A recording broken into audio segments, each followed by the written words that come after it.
Masculine and feminine are the two modes of the subject's failure to achieve the full identity of man. Man and woman together do not form a whole, since each of them is already in itself a failed whole. Selector then goes on and distinguishing two logics of citizenship. The first, male logic, is a logic of universality, that is, all people have rights, with the exception of those who are excluded from this universality. For example, women, children, foreigners, etc. In contrast, in feminine logic, there is no one who does not have rights. Everybody taken individually possesses rights, but precisely because of this, we cannot say that people as such have rights. This underlies the importance of not confusing the position of the subject with the identity of citizenship, of the citizen. The claim that no one should remain without rights means that no one can universally possess them. That makes me wonder whether a politics of identity understood as a claim to recognition and support for a self-defined group by the state will fall within her male or feminine logic. Insofar as the assertion of collective identity as the warrant for citizenship rights is still premised on the Rousseauian logic of politics as the bridge back to this primordial identity, then I suspect the logic is male. So how will it then be possible to imagine an emancipatory politics outside the logic of lucid self-knowledge and authentic identity? What will it mean to live without the comforting myth of a self-ultimate truth? For a start, it would mean saying yes to the inevitably fictional nature of identity and the otherness of the self. Strip away all the masks of social performance, and what will you find? Nothing unique, nothing natural, suggests Levi-Strauss in his introduction to Mauss' work, but nonetheless a potential for action. Going down into the givens of the unconscious, the extension of our understanding, if I may put it thus, is not a movement towards ourselves.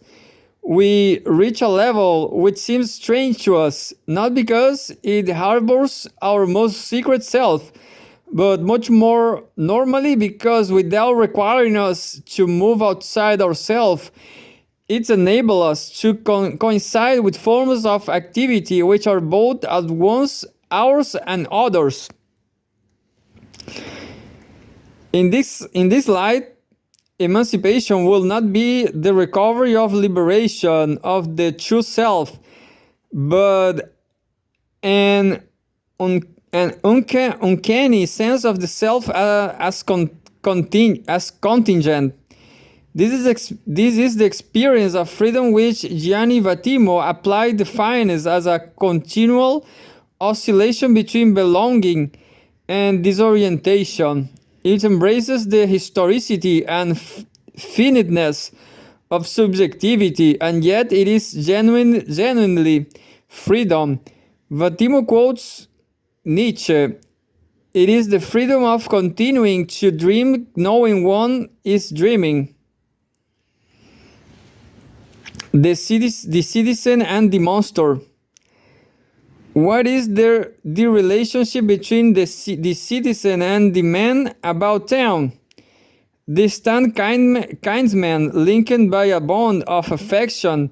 It might appear in the opening of Robert Louis Stevenson's Strange Case of Dr. Jekyll and Mr. Hyde, 1886. Is anything to do to is anything to go by? Every Sunday that exemplary citizen, Mr. Utterson, the lawyer, and Mr. Richard Enfield, his distant kinsman, the well-known man about town, take a stroll around London together. For both men, these largely silent walks are the chief jewel of each week. It is Enfield who gives Utterson the first account of Hyde, having witnesses him trampling over a little girl at 3 o'clock one morning. The memory is prompted when they notice a sinister door. Through this Enfield and had seen Hyde disappear, although he fails to recognize it as the rear entrance to the home of Dr. Jekyll. He knows that Hyde has some claim on Jekyll, but he cannot imagine what it is. The man about town sees the terrible things that can happen in the city at night, but eventually it is the man of law who discovers their significance. To Utterson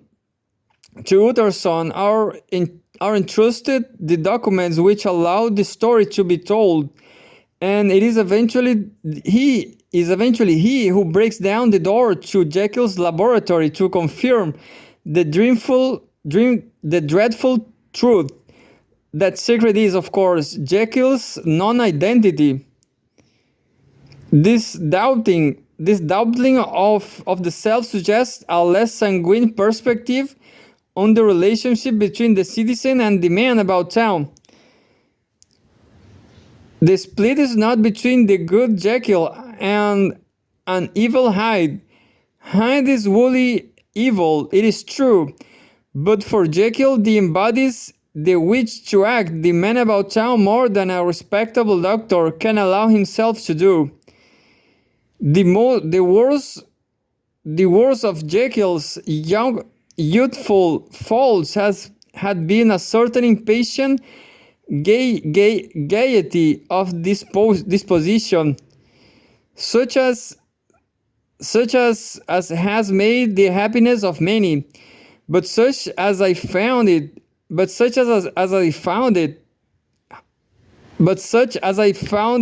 hard to reconcile with my imperious desire to carry my head high and wear a more than commonly grave countenance before the public. Hence repression, or at least masquerade, I concealed my pleasures, and hence the split already talent in Jekyll's his profound duplicity of life. Normally, such anxieties might have been displaced or projected onto the other, onto woman. In this strange case, however, there are no significant woman characters. The founding anxiety of masculine sexuality is turning back on itself and produces Hyde as the embodiment of perversion, as abjection, as the ruin of the very fortress of identity. The tension between the citizen and the man about town is revealed as constitutive of modern male sexuality. Its magnetic pole are the demands of civic virtue and the hedonism of the city at night.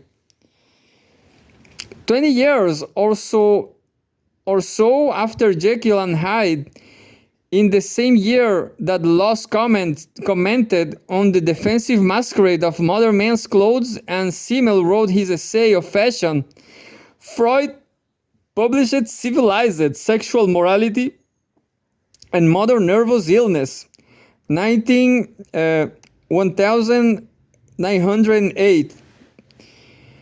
Experience teaches us that for most people there is a limit beyond which their constitution cannot comply with the demands of civilization. All who wish to be more noble-minded than their constitution allows fall victims to neurosis They will have been more healthy if it could have been possible for them to be less good. This is a reminder, if one were needed, that for all their historicity and contingency, structures of personality have real psychological and somatic effects. Their history is also the story of erotic compulsion and emotional disorder. Yet it will miss the point to reduce Jekyll and Hyde to a case of mental illness. Hyde is monstrous, and he is a thoroughly modern monster. To suggest where the Enlightenment project went wrong, Slavoj Zizek uses the analogy of the baby and the bad weather. Philosophers like Rousseau wanted to get rid of all the gunk of corrupt civilization in order to recover the healthy, unspoiled and natural infant of the ego. Not only did they manage to throw out the baby in the process, in its place they found themselves left with a monstrous residue. All those monsters, from Frankenstein's creation to George Romero's shopping mall zombies, which register the specific dimension of the uncanny that emerges with modernity. The pure subject of the Enlightenment, concludes Zizek, is a monster which gives body to the surplus that escapes the vicious circle of the mirror relationship. Here lies the danger of trying to fill in the empty place of subjectivity rather than learning to live with an ego whose fugitive identities are conjured up in the inescapable play of images and reflections. The search for lucid self-knowledge or absolute self-fulfillment may unleash hide that which should have remained hidden. The monsters of the Enlightenment remind us why, by the same token, we should learn to respect the opacity of others. Communications tell us that every nook and cranny of the social body should be cracked open to politics, Roberto Unger. Or the opacity of participants in social life should be dissolved, Michael Sandel. Will that produce the mutual harmony and clear-sighted rationality of a Rousseauian utopia? Or are such injunctions no more than the elevation of narcissism to a political principle? The fantasy of transparency may produce monsters as much as the sleep of reason. The good citizens and zealous republicans should leave us flawed men and women about town some space.